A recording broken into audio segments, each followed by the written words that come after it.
თამაშების ბოლოს ქართული დელეგაციის წარმატება სარაევოში მე-20 საერთაშორისო კინოფესტივალზე საუკეთესო ქალი მსახიობის წოდება მსახიობმა ნანა ექვთიმიშვილმა მოიპოვა ფილმისთვის პატარძლები. ამავე ფილმის რეჟისორმა კი სადადიუტო ფილმით ფესტივალის ჟიურის სპეციალური პრიზი აიღო. კიდევ ერთი ქართული პროექტი, რომელსაც წევრი მაჟის კინოპროდუქციის განვითარების ჯილდო ერგო, ნანა ექვთიმიშვილსა და სიმონ გროსს ეკუთვნით.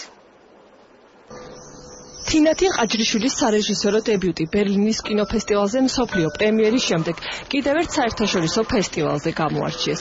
სარაევოს მე-20 საერთაშორისო კინოფესტივალიდან ფილმი 2 მთავარი პრიზით დაბრუნდა.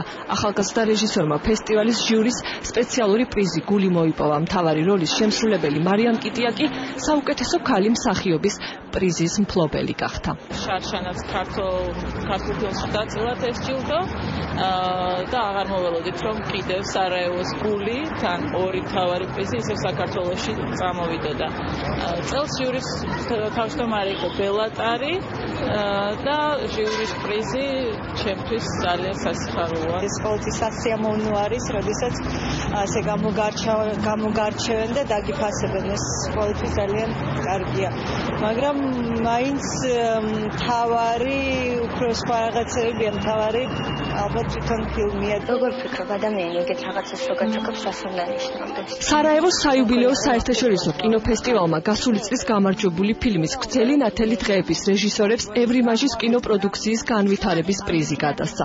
ნანა ექვთიმიშვილი სიმონ გროსთან ერთად ფილმის გადაღებას 2015 წელს აპირებს და ახალი სცენარისთვის 30,000 ევრო მოიპოვა. ჩემი ბედნიერი ოჯახი ერთი ჩვეულებრივი თბილისური ოჯახის ისტორიაზე მოგვითხრობს. სარაევოს კინოფესტივალს აქვს ისეთი სექცია სინელინკი, სადაც არსებობს განვითარების რამდენიმე გრანტი, როდესაც პროექტი დასაწყის ეტაპზეა. 2014 წელს პროექტი დაფინანსების ეტაპს გაივლის და 2015 წელს იმედია შევძლებთ ფილმის გადაღებას. ჩემი ბედნიერი ოჯახი ერთ-ერთი ყველაზე პრესტიჟული პრიზი დაიმსახურა, ეს არის ევრიმაჟის განვითარების გრანტი, რაც ნიშნავს იმას, რომ საკმაოდ ადრეულ ეტაპზე პროექტი საინტერესოა კოპროდუქციის პოტენციალის მხრივ.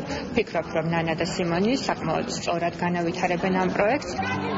ქართული კინოს სარაევოს ფესტივალზე წელს მე-4-დაა წარმოდგენილი. დაჯილდოებული 2 ქართული ფილმის გარდა საერთაშორისო კინოფესტივალზე კიდევ 5 ქართული ფილმი აჩვენეს.